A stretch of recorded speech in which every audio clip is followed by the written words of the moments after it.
Did you know a queen's final journey could cost more than a castle? Were you aware that some medieval farewells involved thousands of candles, vast sums of gold, and processions, stretching for miles, all for a single royal passing? For queens reigning between the 11th and 15th centuries, death was not just an end, but often the beginning of an astonishing, costly spectacle. Number 10. Isabella of Bavaria, Queen of France, died 1435. The passing of Isabella of Bavaria, Queen of France, in September of 1435 marked the end of a long and often turbulent life. Her funeral was not simply a quiet ceremony, it was a carefully orchestrated state event, a public spectacle designed to honor a queen who had navigated the treacherous waters of French politics for decades. Even though her later years were marked by reduced influence, the established protocols for a French queen's farewell demanded an extraordinary display of wealth and solemnity. Immediately following her death, the queen's body was prepared with the utmost care, a practice common for royalty to ensure preservation, for viewing, and the long journey to her final resting place. The embalming process was intricate, involving the careful removal and separate burial of internal organs, a tradition believed to purify the body and allow for its transportation. Her remains were then meticulously dressed in garments of the finest quality, likely silks and velvets, fitting for a queen of France, even one whose reign had seen such strife. The initial stage of her funeral saw her body lying in state at the Hotel St. Paul in Paris, her royal residence. This was not merely a private moment of grief, but a public display. The room where her body rested would have been transformed into a temporary chapel, draped in black velvet and cloth of gold. Numerous candles, likely hundreds, would have burned continuously, casting a flickering glow upon the queen's effigy, which might have been placed atop the coffin for public viewing. Guards dressed in mourning attire would have stood vigil, maintaining a silent, solemn presence. The air would have been heavy with the scent of beeswax and incense, creating an atmosphere of deep reverence and sorrow. Courtiers, nobles, and citizens, admitted in regulated numbers, would have passed by offering their respects. This period of lying in state could last for several days, allowing for widespread public mourning and recognition of the queen's passing. The funeral procession itself was a grand affair, moving through the streets of Paris towards the Basilica of Saint Denis, the traditional burial place for French monarchs.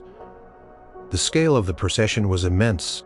Coffin, likely made of oak and covered with rich fabrics, embroidered with the royal arms, was borne on a funeral carriage pulled by a team of black-draped horses.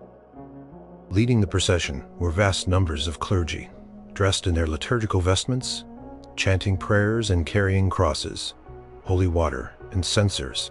They were followed by members of various religious orders, each carrying their own banners and symbols, adding to the visual grandeur and the sense of spiritual gravity. Behind the coffin walked the chief mourners, including members of the royal family, high-ranking nobility, and officers of the crown. Each individual's position in the procession was dictated by strict court protocol signifying their rank and relationship to the deceased queen. The sheer number of participants, including numerous servants, squires, and soldiers, formed a long, winding column that would have stretched for a considerable distance through the city streets. Thousands of Parisians would have lined the route, witnessing the solemn spectacle.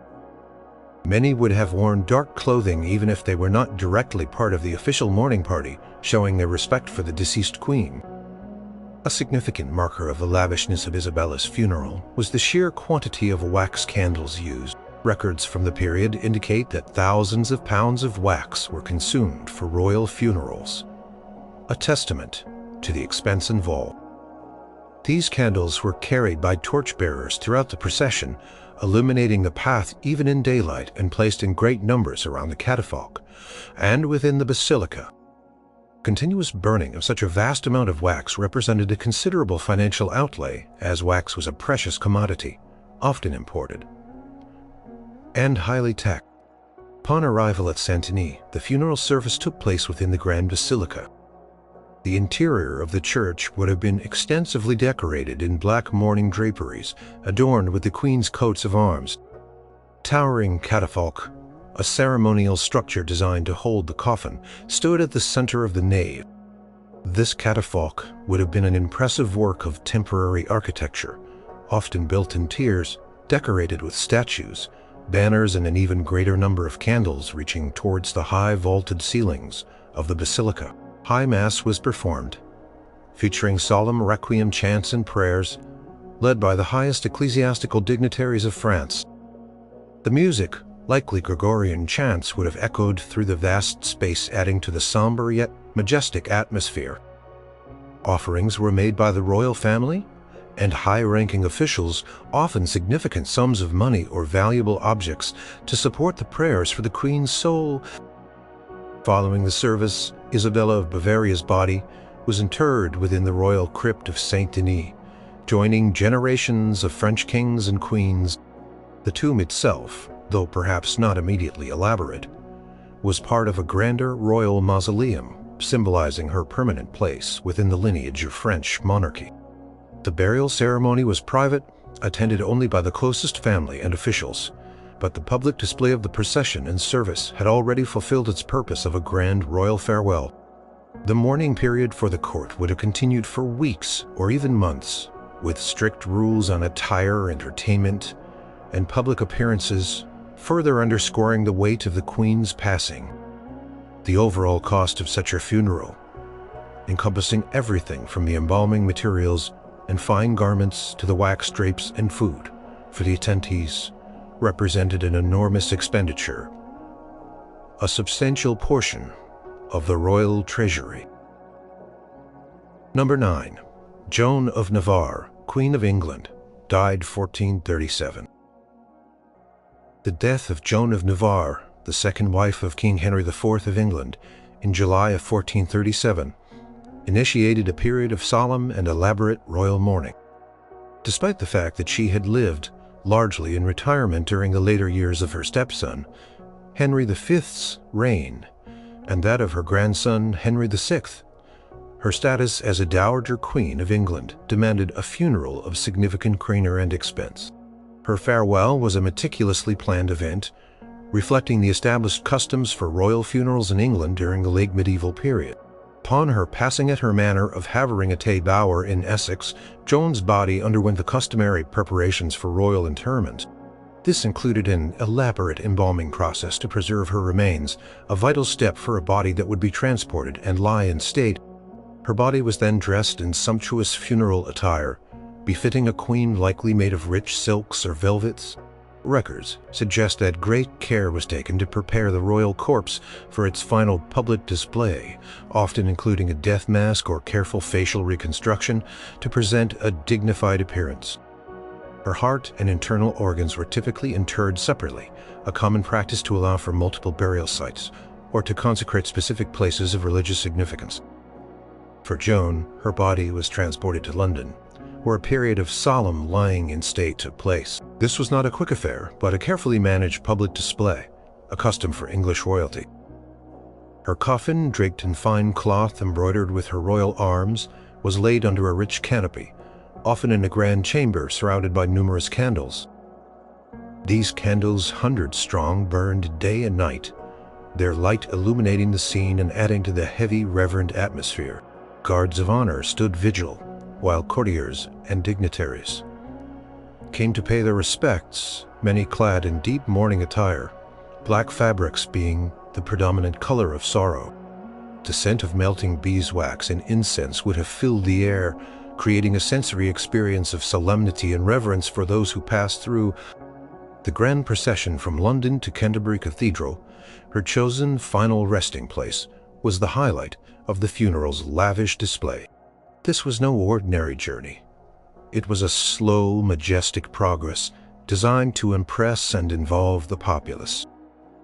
Coffin, likely borne on a specially constructed funeral carriage, was draped in the most expensive textiles, such as cloth of gold and velvet, emblazoned with her heraldic devices. A large number of mourners accompanied the procession, including high-ranking nobility, members of the royal household, and numerous clergy.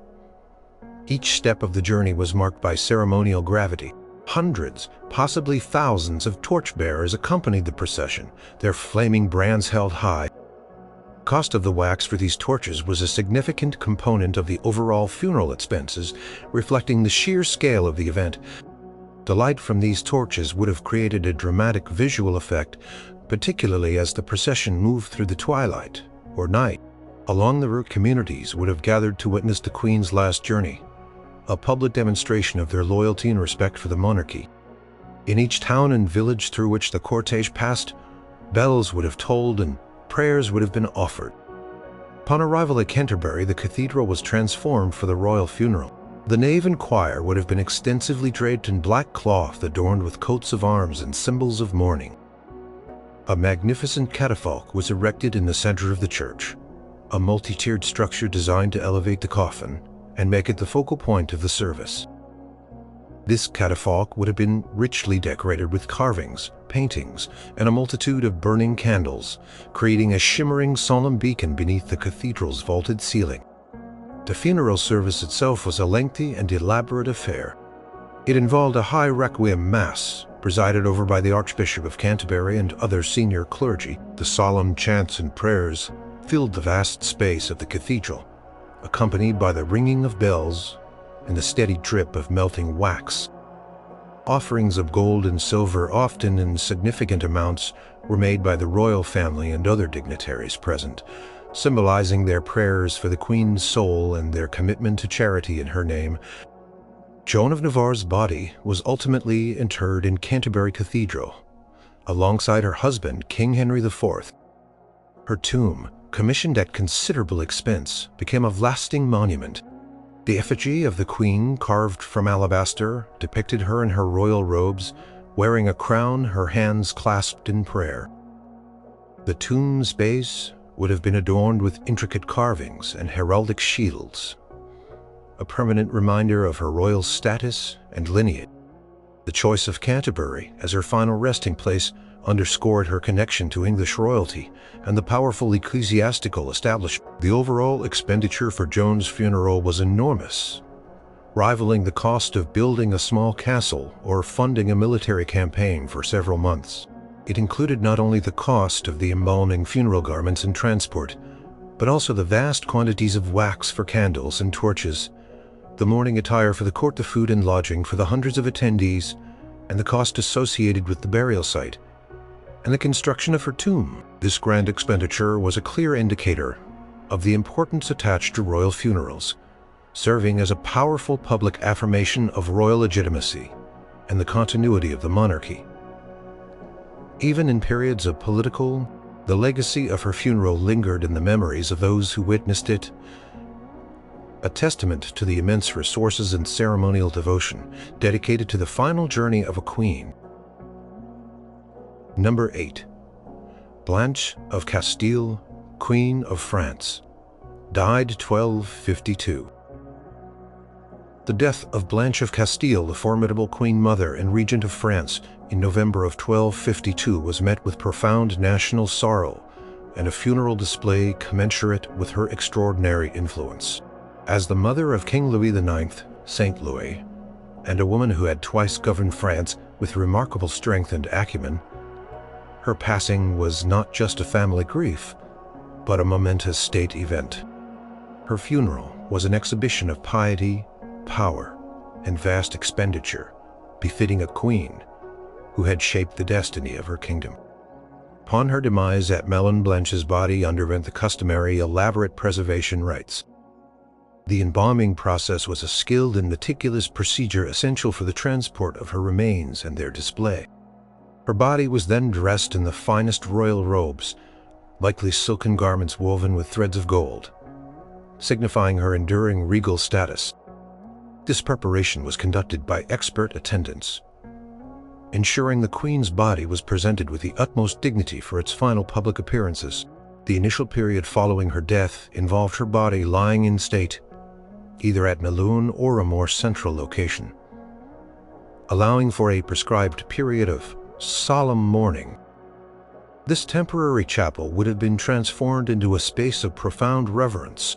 Coffin, likely made of wood and draped in rich cloth of black velvet, would have been surrounded by a profusion of candles, hundreds perhaps, their flames casting a warm, steady glow against the somber drapes. Guards stood silently at attention, and prayers were continuously offered by attending clergy.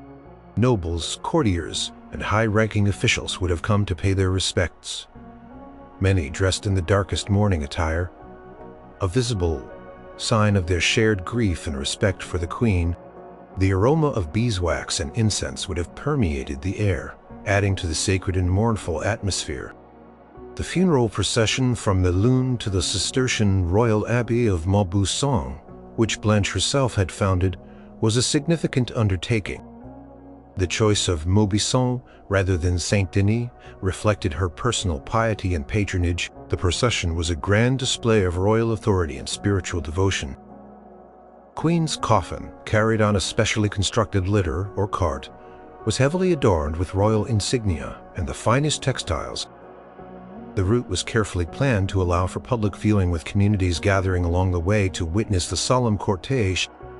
Preceding the coffin were numerous ecclesiastical figures, including abbots, bishops, and a multitude of monks and friars, representing various religious orders that Blanche had patronized or supported. They chanted psalms and prayers, their voices creating a solemn, echoing soundscape that would have resonated with the onlookers. Behind the coffin walked members of the royal family, led by King Louis IX himself, a figure of profound grief and devotion to his mother. They were followed by a vast retinue of French nobility, their presence signifying their allegiance to the crown and their respect for the late Queen. The sheer scale of the procession was immense. Hundreds of torchbearers accompanied the cortege, their flickering flames providing both illumination and a powerful visual symbol of the Queen's departure. Cost of the vast quantities of wax needed for these torches and for the candles placed around the Queen's resting places was enormous, reflecting the financial resources available to the French monarchy. Each stop along the journey likely involved temporary religious services and offerings, reinforcing the spiritual gravity of the occasion. Upon arrival at Maubuisson, the Abbey Church would have been extensively prepared for the royal funeral. The interior was draped in black cloth, adorned with Blanche's coats of arms, transforming the sacred space into a chamber of mourning. A grand catafalque, a temporary architectural structure, was erected in the center of the church. This structure would have been an impressive display of craftsmanship, often decorated with allegorical figures, banners, and a multitude of candles, rising towards the vaulted ceilings. The coffin rested atop this structure, the focal point for the solemn ceremony. The funeral service itself was a long and elaborate affair, a high requiem mass presided over by senior ecclesiastical figures. The air would have been thick with the sound of Gregorian chants, prayers, and the tolling of church bells. Offerings of gold, silver, and other valuables were made by the royal family, and leading nobles expressing their devotion and their prayers for the Queen's soul. The solemnity of the occasion was paramount, a reflection of Blanche's deep personal piety. Blanche of Castile was interred within the Abbey Church of Maubuisson, in a tomb that likely began as a simpler structure but was later elaborated, perhaps with a recumbent effigy of the Queen, sculpted in stone or alabaster. The location of her burial at Maubuisson, rather than the traditional Saint-Denis, further underscored her personal connection to the Cistercian order and her role as its patron. Her tomb became a site of pilgrimage and veneration, a testament to her enduring legacy as a queen and a mother. The financial outlay for Blanche's funeral was immense, a clear indication of the resources of the French crown and the importance placed on royal rituals. It encompassed not only the costs associated with the embalming precious garments and transport, but also the acquisition of thousands of pounds of wax for candles and torches, the provisioning of food and lodging for the vast retinue, and the ceremonial gifts and offerings made during the services. Such a lavish display was not merely an act of mourning. It was a powerful assertion of royal legitimacy and continuity, particularly significant for a queen who had played such a pivotal role in the governance and stability of France for so many years. Her funeral was a final grand act of public recognition for a truly exceptional medieval queen. Number 7. Anne of Bohemia, Queen of England, died 1394. The sudden and tragic death of Anne of Bohemia, the beloved first wife of King Richard II, in June of 1394, plunged the English court and the king himself into profound grief. Anne was deeply cherished by Richard, and her unexpected demise at Sheen Palace from the plague sparked an outpouring of sorrow that manifested in one of the most elaborate and costly funerals of the late medieval period. Her farewell was a testament to Richard II's deep affection and his flair for grand, often extravagant display. Immediately upon her passing, Anne's body was subject to extensive preparations, a standard practice for royalty. The embalming process was meticulously carried out to preserve her remains for the long period of mourning and transport. Her body was then dressed in lavish robes, likely of the finest silks and gold brocade suitable for a queen. It was a custom to prepare the royal body to lie in state, and for Anne this involved a carefully orchestrated display. Her body lay in state at Sheen Palace for several weeks, an unusually long period, underscoring the depth of Richard's sorrow. The chamber where she rested was transformed into a somber sacred space, draped in black cloth, adorned with her heraldic devices. Her coffin, or an effigy atop it, would have been surrounded by an immense number of candles, continuously burning, casting a warm, flickering light. Historical accounts suggest that thousands of pounds of wax were consumed for such royal vigils. A massive expenditure. Guards, often members of the king's household, stood vigil while clergy performed continuous prayers for her soul. The court, and many nobles clad in the deepest mourning attire, would have paid their respects, witnessing the queen's final repose. The atmosphere was one of profound solemnity, pervaded by the scent of beeswax and incense. The funeral procession from Sheen to Westminster Abbey was an extraordinary spectacle of grief and royal power. It was carefully planned to be a slow, majestic journey, visible to large numbers of the populace. Coffin, draped in richly embroidered cloth of gold and velvet, was placed on a grand funeral carriage. This carriage was drawn by a team of horses, themselves draped in mourning attire. The route through London was lined with onlookers who witnessed a procession of unprecedented scale. Leading the procession were hundreds of clergy representing various religious orders and ecclesiastical institutions, chanting solemn requiem prayers. They were followed by members of the royal household, high-ranking nobility, and many of the king's personal retainers, all dressed in somber mourning clothes. The sheer number of participants was staggering, forming a long, winding column that stretched for miles. Richard II himself, consumed by grief, often walked behind the coffin or rode close by, a visible symbol of his personal loss. One of the most striking features of Anne's funeral procession was the vast number of torchbearers. Records indicate that thousands of torches were carried, illuminating the route even during daylight hours. The consumption of wax for these torches was a significant component of the funeral's immense cost, a direct measure of its lavishness. The sight of so many flickering flames, carried by a solemn procession, would have been deeply impressive and moving to those who witnessed it. Along the route, bells tolled from every church tower, adding to the pervasive atmosphere of sorrow. Upon arrival at Westminster Abbey, the interior of the church was dramatically transformed for the Queen's funeral.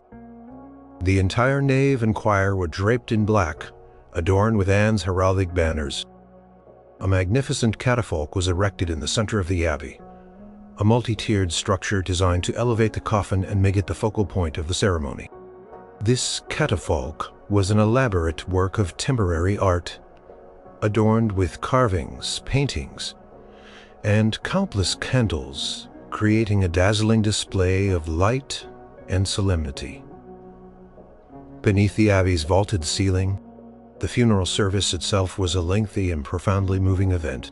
A high requiem mass was celebrated by the Archbishop of Canterbury and other senior bishops, with solemn chants and prayers echoing through the vast space.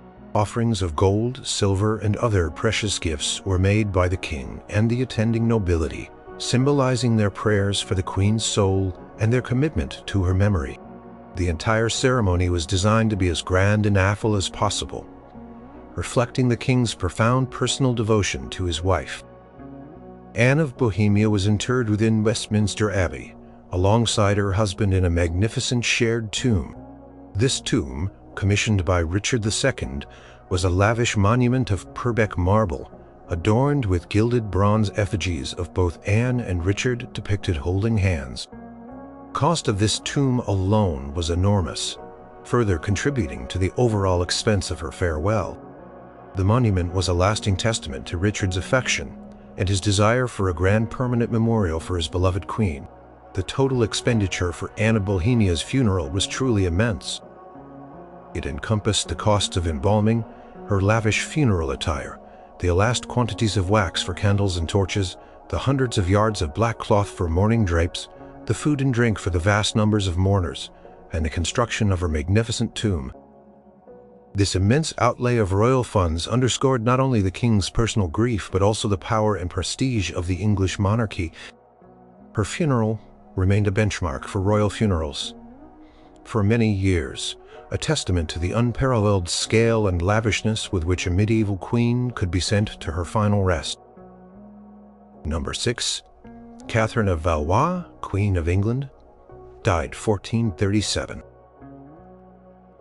The passing of Catherine of Valois, Queen of England and mother of Henry VI, in January of 1437, marked the end of a life intricately tied to the 100 Years' War and the Anglo-French crown.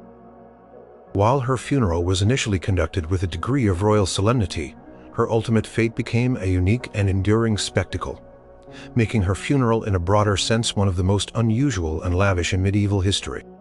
The expenditure and attention she received, particularly posthumously, cemented her place among the grandest royal farewells. Upon her death at Bermondsey Abbey, Catherine's body underwent the usual royal preparations. This included the process of embalming, essential for preservation. Her internal organs were interred at the abbey itself, a temporary resting place. Her body was then meticulously dressed in rich funeral garments, fitting for a queen, and prepared for transportation and a period of lying in state. Initially, her funeral procession to Westminster Abbey was a stately but perhaps not excessively flamboyant affair compared to some other queens. Her coffin, draped in black velvet and adorned with her royal arms, was transported with dignity. Clergy, nobility, and members of her household formed the procession, mourning her passing. The journey was accompanied by the tolling of bells and solemn prayers, a standard royal procession. Upon arrival at Westminster Abbey, Catherine's body was laid in state in the Lady Chapel. The chapel would have been draped in mourning cloth, illuminated by numerous candles, creating a solemn atmosphere, catafalque, perhaps grand, but not as elaborate as some would have held her coffin. A requiem mass was performed, attended by members of the royal family and court. She was then interred in the Old Lady Chapel, a seemingly modest burial given her royal status. However, Catherine's true posthumous lavishness emerged decades later during the reign of her grandson, Henry VII. In 1503, during the rebuilding of the Lady Chapel, her coffin was moved from its original resting place. What followed was an extraordinary and unintended form of post-mortem display. Instead of being reinterred in a new tomb, her perfectly preserved body, believed to be due to an unusual embalming technique, was placed in an open coffin next to the tomb of her son, King Henry V. For nearly 300 years, Catherine of Valois' body remained on public display within Westminster Abbey. This was not a pre-planned funeral display, but an ongoing centuries-long exhibit of her royal corpse, attracting immense attention and, by extension, a form of continuous lavishness. Visitors to the abbey, from ordinary people to foreign dignitaries, would pass by her coffin, often touching or examining her remains. The body was kept in a wooden chest, but it was easily accessible for viewing. This unusual state of affairs meant that for centuries the funeral for Catherine of Valois was never truly complete. Her body itself became a permanent exhibit. The maintenance of this display, though not a traditional funeral expense, represented a unique form of cost and attention. While not involving new wax candles or funeral processions, the sheer fact that a royal body was kept in such a state, available for public viewing, speaks to a different kind of public fascination and a continuous, albeit macabre, form of tribute. The abbey itself, in its management of such a remarkable relic, became implicitly involved in this prolonged funeral. It was not until the 18th century, in 1778, that her remains were finally enclosed in a proper tomb by Horace Walpole, a historian who found the public display disrespectful. Her bones were ultimately reinterred in Henry V's Chantry Chapel in 1878, bringing a true final conclusion to her extraordinary posthumous journey. The lavishness of Catherine of Valois' funeral, therefore, lies not in the initial ceremony, which was stately but not unprecedented, but in the peculiar and long-lasting public exhibition of her preserved remains. This continuous display for centuries drew attention and curiosity, making her farewell a truly unique and enduring spectacle in medieval and early modern history. The costs associated with such a prolonged, albeit informal, public presence in terms of the abbey's resources and the public's fascination represent a different yet equally significant form of royal lavishness. Her story serves as a fascinating example of how a queen's legacy could continue to command attention and resources long after her initial into a historical landmark. Number 5. Isabella of France, Queen of England, died 1358. The death of Isabella of France, known as the She-Wolf of France, in August of 1358, marked the end of a life of immense political power and controversy. As Queen of England, wife of Edward II and mother of Edward III, her final farewell was a significant state event, meticulously planned to reflect her royal status and the complex dynastic relationships she represented. Despite her tumultuous history, her funeral was designed to be a display of royal protocol and considerable expense, befitting a Queen Mother of England. Upon her passing at Hertford Castle, Isabella's body was treated with the customary royal embalming. This elaborate process was essential to preserve her remains, allowing for her body to lie in state and for its transportation to her chosen burial place. Her body was then meticulously dressed in rich funeral garments, likely silks and velvets appropriate for her regal standing. Records from this period indicate the careful attention paid to preparing the royal corpse for its final public display. Her heart and internal organs were interred separately at the Grey Friars, Newgate, in London, a customary practice reflecting religious piety and allowing for multiple sites of remembrance. The rest of her body was transported to the Grey Friars, where it lay in state for several days. This period of lying in state was a public and formal occasion. Coffin draped in black cloth adorned with the royal arms was placed beneath a grand canopy, surrounded by a multitude of burning candles. Hundreds of these candles would have illuminated the somber scene, their continuous flame symbolizing ceaseless prayer. Clergy would have maintained a constant vigil, offering prayers for her soul, while members of the royal family, high-ranking nobles and courtiers, all dressed in profound mourning, would have visited to pay their respects. The air in the chamber would have been heavy with the scent of beeswax and incense, creating a solemn and reverent atmosphere. The funeral procession from Grey Friars to her chosen burial site at the church was a solemn yet impressive affair. While not a cross-country journey, the procession through London was significant. Her coffin, borne on a funeral carriage draped in the finest fabrics, was accompanied by a large retinue. Leading the procession were numerous clergy, including friars of various orders, who chanted prayers and carried religious symbols.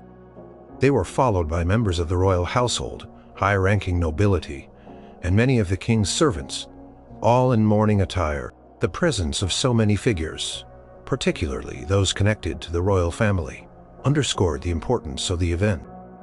The procession was illuminated by numerous torches, carried by a phalanx of torchbearers. Quantity of wax consumed for these torches and for the candles at the line in state and church service was a notable expense, a clear indicator of the funeral's lavishness. The flickering flames and the mournful chants would have created a powerful visual and auditory spectacle for the citizens of London who lined the route to witness the Queen's final journey. Bells from the city's many churches would have tolled continuously, adding to the pervasive atmosphere of sorrow. Upon arrival at the church of the Minories, Aldgate, where Isabella had desired to be buried, the church would have been extensively prepared for the royal funeral. The interior was draped in black mourning cloth, adorned with her coats of arms and emblems of sorrow. A grand catafalque was erected, a temporary structure that elevated the coffin and served as the central focus of the service. This catafalque would have been richly decorated with carvings, banners, and a multitude of burning candles, creating a shimmering and solemn focal point beneath the church's roof. The funeral service itself was a lengthy and elaborate requiem mass performed by senior clergy. The solemnity of the Gregorian chants and the pervasive smell of incense added to the reverent atmosphere. Offerings of gold, silver, and other valuables were made by the royal family and other dignitaries present, demonstrating their devotion and prayers for the Queen's soul. The detailed rituals and prayers underscored the spiritual significance attached to the funeral of a queen. Isabella of France was interred at the Church of the Minories, Aldgate, a Franciscan nunnery, where she had expressed a desire to be buried rather than the traditional royal burial place of Westminster Abbey. This choice reflected a personal piety, perhaps linked to her later life and spiritual focus. Her tomb, while perhaps not as monumentally grand as those in Westminster, would still have been substantial and well-appointed, a permanent marker of her final resting place and her royal identity. It is noted that she was buried wearing the habit of a Poor Clare nun and, importantly, with the heart of her deceased husband, Edward II, placed upon her breast. A poignant and symbolic gesture. The financial expenditure for Isabella's funeral was considerable, reflective of the resources of the English crown and the importance placed on the dignified farewell of a queen mother. It included the cost of embalming, her funeral garments, the acquisition of vast quantities of wax for candles and torches, the extensive mourning draperies for the church, and the lying in state chamber and the provisions for the hundreds of attendees. Such a lavish display, even for a queen whose public standing had varied throughout her life, affirmed a continuity of royal legitimacy and the established customs for royal funerals. Her burial, though not at the traditional Westminster, was nonetheless a grand and significant event marking the dignified close of a remarkable and influential royal life. Number 4. Philippa of Hainaut, Queen of England, died 1369. The death of Queen Philippa of Hainaut, the beloved wife of King Edward III, in August of 1369 was a profound blow to the English royal family and the nation. Philippa was widely admired for her kindness, piety, and influence, and her passing was met with widespread public and royal grief. Her funeral was orchestrated by King Edward III himself, a testament to his deep affection and a display of royal majesty befitting a queen who had played such a pivotal role in his long and successful reign. It was one of the most elaborate and costly royal funerals of the 14th century. Immediately following her death at Windsor Castle, Philippa's body underwent the rigorous process of embalming, a meticulous procedure essential for the preservation of her remains for public display, and the journey to her final resting place. Her body was then dressed in magnificent funeral robes, likely made of the finest silks and velvets woven with gold threads, reflecting her regal status. This careful preparation ensured that the Queen's body was presented with the utmost dignity for her farewell. Her body then lay in state at Windsor Castle for several days, allowing for a formal period of mourning. The chamber where she rested was transformed into a solemn chapel draped in black cloth adorned with her personal and royal heraldry. Her coffin, or an effigy of the Queen, atop it would have been surrounded by a vast number of candles, continuously burning, casting a warm flickering glow against the somber drapes. Hundreds, possibly thousands of pounds of wax were consumed for such vigils. A substantial expense. Guards stood vigil while clergy performed continuous prayers for her soul. Members of the royal family, high-ranking nobility, and courtiers, all clad in deep mourning attire, paid their respects, creating an atmosphere of profound reverence and sorrow. The scent of beeswax and incense would have filled the air. The funeral procession from Windsor to Westminster Abbey was an extraordinary spectacle of grief and royal power, designed to impress and involve the entire kingdom. It was a slow, majestic journey, carefully planned to pass through populated areas, allowing for public viewing. The coffin, draped in richly embroidered cloth of gold and velvet, emblazoned with the royal arms, was borne on a grand funeral carriage, drawn by a team of black-draped horses. Leading the procession were hundreds of clergy, representing various religious orders and ecclesiastical institutions, chanting solemn requiem prayers. They were followed by members of the royal household, high-ranking nobility, and a vast number of servants and retainers, all dressed in somber mourning clothes. The sheer number of participants was immense, forming a long, winding column that stretched for a considerable distance. King Edward III, consumed by grief, often walked behind the coffin or rode close by, a visible symbol of his personal loss and his commitment to his queen. One of the most defining features of Philippa's funeral procession was the immense number of torchbearers. Historical records indicate that thousands of torches were carried illuminating the route even during daylight hours. Consumption of wax for these torches was a colossal expense, making it one of the most costly elements of the funeral.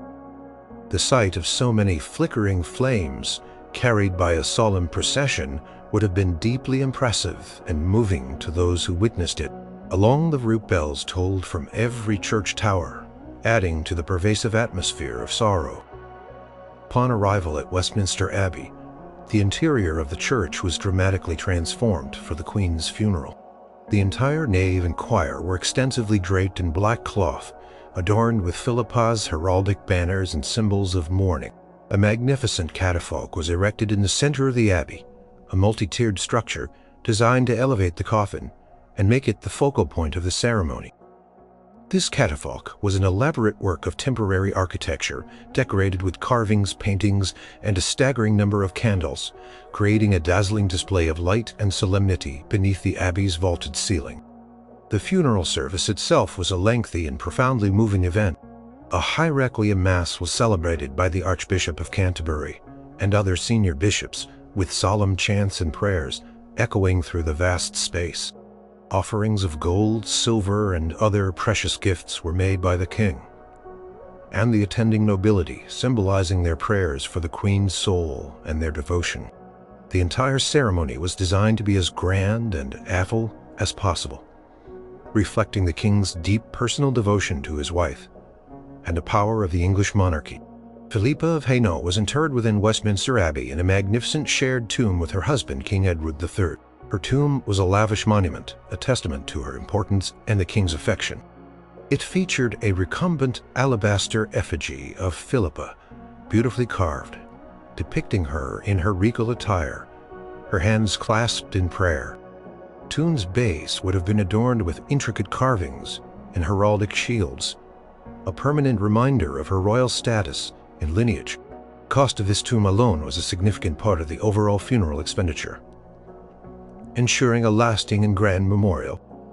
The total expenditure for Philippa of Hainaut's funeral was truly enormous, rivaling the cost of major state projects or military campaigns. It encompassed the cost of embalming, her lavish funeral attire, the vast quantities of wax for candles and torches, The hundreds of yards of black cloth for mourning drapes, the food and drink for the vast numbers of mourners and clergy, and the construction of her magnificent tomb. This immense outlay of royal funds underscored not only the king's personal grief, but also the power, prestige, and continuity of the English monarchy during a period of great national pride and success. Her funeral remained a benchmark for royal funerals for many years, a testament to the unparalleled scale and lavishness with which a beloved medieval queen could be sent to her final rest. Number 3. Eleanor of Aquitaine, Queen of England. Died 1204. The death of Eleanor of Aquitaine, one of the most powerful and influential women of the Middle Ages, in April of 1204, signaled the end of an extraordinary era. Having been Queen of France and then Queen of England, Duchess of Aquitaine in her own right, her life was marked by unparalleled political acumen and longevity. Her passing, though at the advanced age of 82, was a moment of profound significance, and her funeral, while perhaps less about processional public display given her age and the times, was deeply symbolic and lavish in its religious. Upon her death at Fontevraud Abbey, where she had chosen to retire, Eleanor's body was prepared with utmost care. While detailed records of 12th century embalming are sparse, it is clear that such a powerful queen would have received the most skilled attention to preserve her remains. She would have been dressed in the finest garments, likely reflecting her status as a royal and a devout woman who had chosen her final years in a monastic setting. Her body was likely laid in state within the abbey church, surrounded by the solemnity of the monastic community. The space would have been adorned with religious symbols and a profusion of candles illuminating her resting place. Prayers would have been offered continuously by the nuns and monks of Fontevraud, a community she had greatly patronized. The atmosphere would have been one of profound piety and solemnity, reflecting her later life of devotion. While not a public spectacle for the common people, the monastic setting provided a rich and spiritual context for her farewell, drawing upon the deep resources of the church. The funeral service took place within the abbey church of Fontevraud. The service would have been a high requiem mass presided over by senior clergy from the region, perhaps even bishops, honoring her immense status. The solemn chants of the monastic choir would have filled the vast space, adding to the spiritual grandeur of the occasion. Offerings of gold, silver, and other precious items would have been made by the royal family and nobility present, signifying their prayers for her soul and her enduring legacy. The significance of her burial at Fontevraud, rather than Westminster or St. Denis, underscored her unique identity as a powerful, independent ruler and a patron of the monastic order. Eleanor of Aquitaine was interred within the abbey church of Fontevraud, a place she had chosen to be her final resting place, alongside her second husband, King Henry II, and her son, King Richard the Lionheart. Her tomb, which survives to this day, is a testament to the lavishness of her final resting place.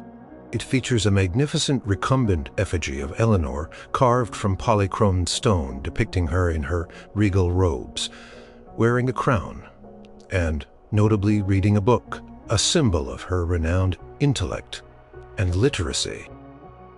The effigy is painted in vibrant colors, meticulously detailed, painting the opulence of royal burial art. The fact that her effigy remains so well preserved, standing alongside those of her powerful male relatives, speaks volumes about her enduring significance. The tomb itself is not just a simple slab. It is an elaborate piece of sculpture, a permanent memorial that would have required considerable artistic skill and financial investment. The shared burial with Henry II and Richard I emphasizes the dynastic power she embodied and her central role within the Plantagenet lineage. While the procession aspect of her funeral might not have been as geographically extensive or publicly visible as some later English queens, the lavishness of her ultimate resting place and the spiritual solemnity of her monastic funeral, continuous prayers offered by the community of Fontevraud, a practice she herself had supported with immense patronage, also represented a form of ongoing lavish tribute.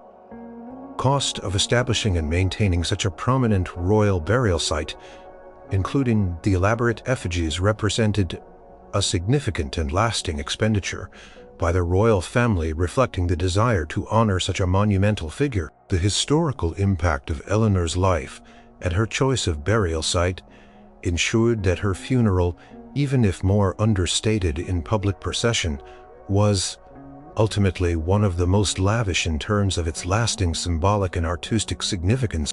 The enduring presence of her effigy at Fontefraud, a site of continuous historical interest and pilgrimage, ensures that her farewell continues to command attention and respect, a testament to the extraordinary ramifical. Number 2. Elizabeth of York, Queen of England, died 1503. The death of Elizabeth of York, Queen of England and wife of King Henry VII, in February of 1503, marked a moment of profound personal and national grief. Elizabeth was a popular queen, symbolizing the union of the houses of York and Lancaster, and her unexpected passing shortly after childbirth prompted one of the most meticulously planned and lavish funerals of the entire medieval and early Tudor period. Her farewell was an unprecedented display of royal grief. Wealth and symbolic power. Immediately upon her passing at the Tower of London, Elizabeth's body underwent the most elaborate embalming procedures known at the time. This highly skilled process was crucial to preserve her remains, enabling a prolonged period of lying in state and a grand procession. Her body was then dressed in magnificent robes, likely of cloth of gold and velvet, befitting a queen. A lifelike wax effigy, dressed in her coronation robes and wearing a crown, was crafted to represent her during the public funeral, a common practice for royalty, to allow for a more enduring and less perishable public display. Her body lay in state at the Tower of London for several days within a specially prepared chamber that was transformed into a chapel of rest. This chamber was draped extensively in black cloth, emblazoned with her coats of arms and royal emblems. Hundreds of large white wax candles, some weighing many pounds, burned continuously around her coffin and the effigy. The sheer quantity of wax alone represented an enormous expense. Guards of honor stood vigil, and clergy maintained a constant presence, offering prayers for her soul. The court, nobles, and other dignitaries, all dressed in the deepest mourning attire, came to pay their respects, creating an atmosphere of deep sorrow and solemnity, pervaded by the scent of beeswax and incense. The funeral procession from the Tower of London to Westminster Abbey was of unparalleled grandeur and scale. It was a slow, majestic journey designed to be a public spectacle that underscored the Queen's importance and the wealth of the Tudor monarchy. The wax effigy of Elizabeth, dressed in her robes and crown, was placed atop a grand funeral carriage known as a chariot. This chariot was richly decorated with velvet and cloth of gold, adorned with banners and heraldic devices, and drawn by 6 horses, each covered in black velvet. Preceding the chariot were hundreds of mourners, including representatives of the royal family, high-ranking nobility, members of the clergy, and various officers of the royal household. They were all dressed in deep mourning, with particular attention paid to the quality and quantity of their mourning garments. The procession was led by numerous religious figures, including the mayor of London and aldermen, all in black, emphasizing the participation of the city. Thousands of torchbearers, dressed in white, lined the route, carrying large burning candles.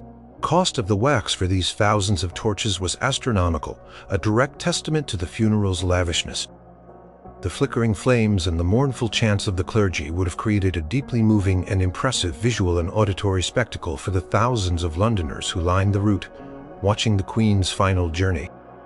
Bells from every church in the city tolled continuously, adding to the pervasive atmosphere of sorrow.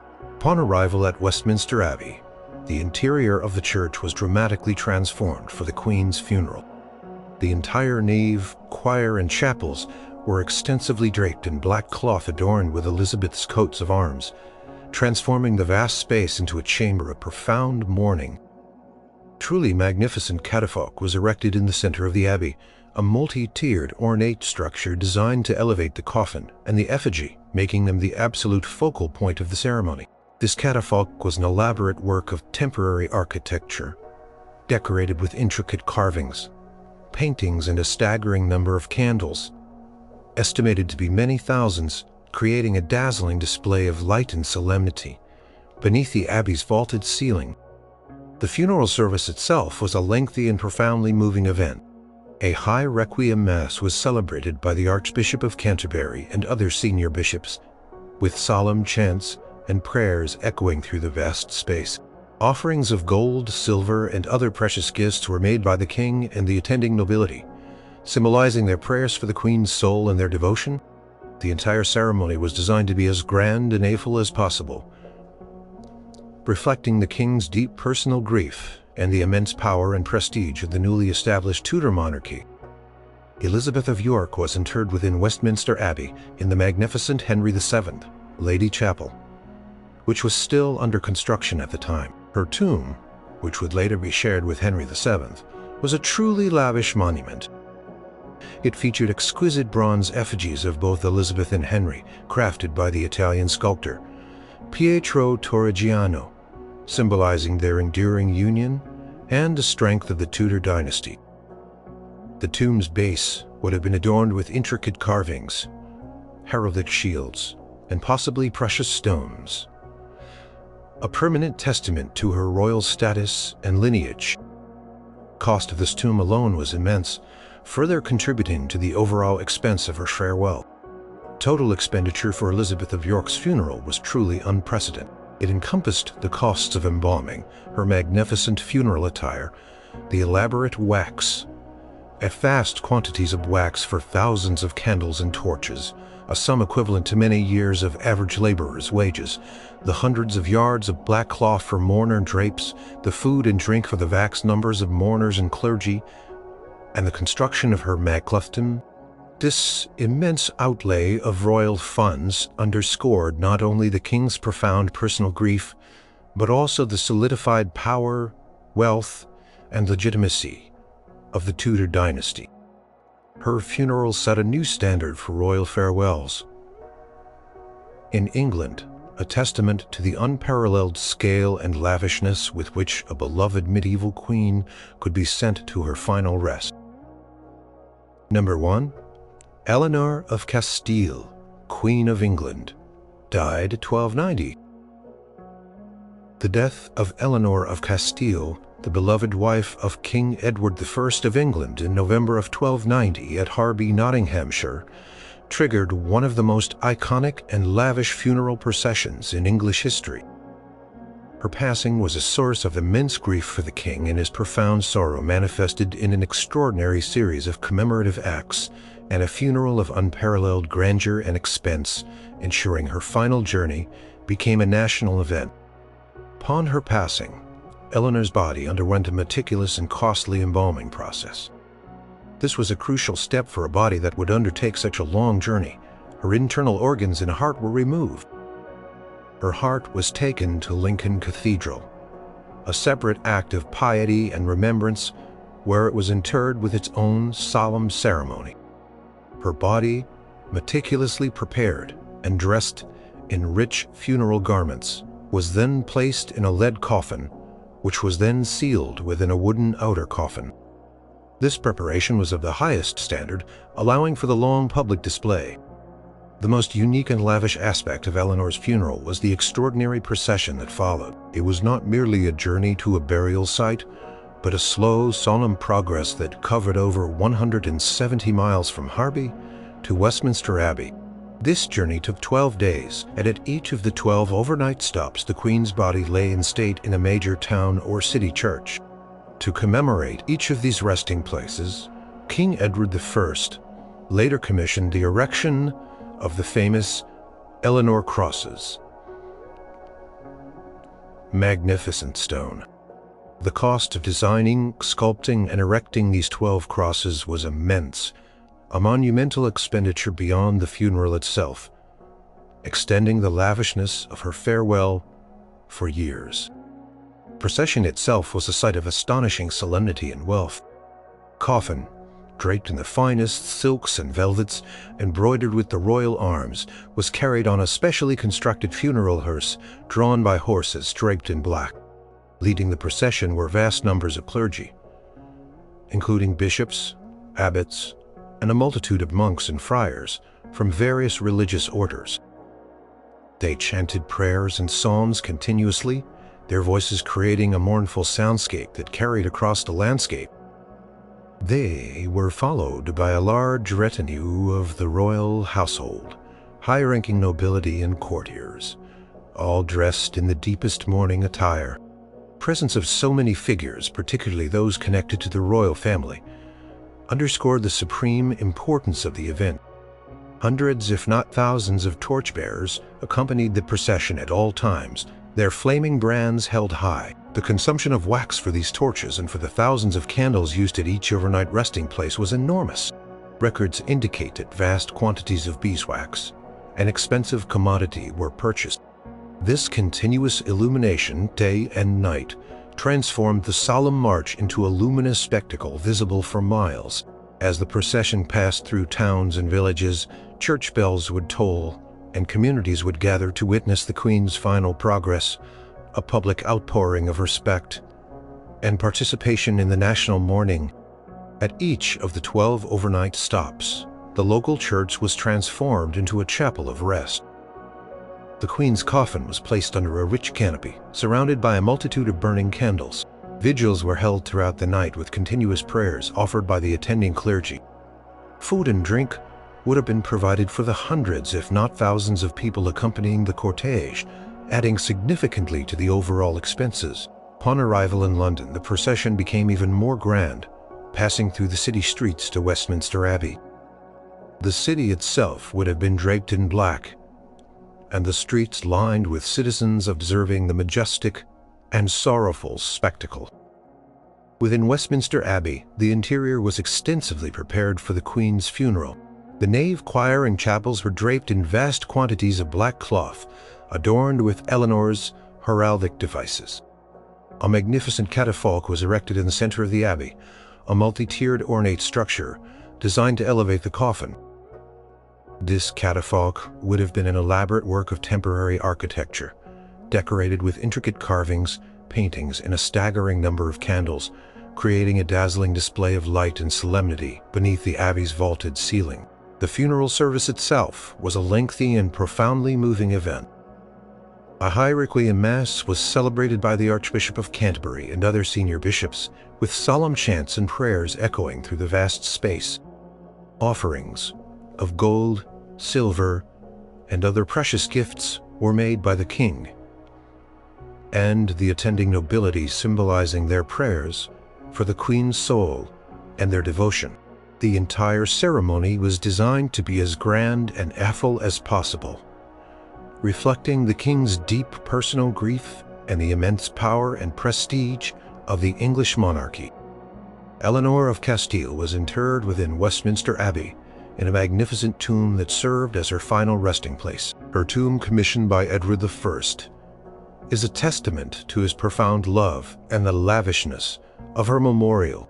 It features a stunning gilded bronze effigy of Eleanor, crafted by the goldsmith, William Tyrrell, depicting her in her regal robes, wearing a crown and holding a scepter, her hands clasped in prayer. The tomb itself is made of Purbeck marble, adorned with intricate carvings and heraldic shields. The cost of this effigy alone, given the precious materials and skill involved, was enormous, making it one of the most significant pieces of art of its time. The total expenditure for Eleanor of Castile's funeral was unparalleled. It encompassed the costs of embalming, her lavish funeral attire, the grand hearse, the vast quantities of wax for thousands of candles, the hundreds of yards of black cloth for mourning drapes, the food and lodging for the vast numbers of mourners and clergy over the entire journey, and the construction of her magnificent tomb, and the 12 commemorative, and the construction of her magnificent tomb. This immense outlay of royal funds underscored not only the king's profound personal grief, but also the immense power, wealth, and stability of the English monarchy, establishing a benchmark for royal farewells that resonated for centuries.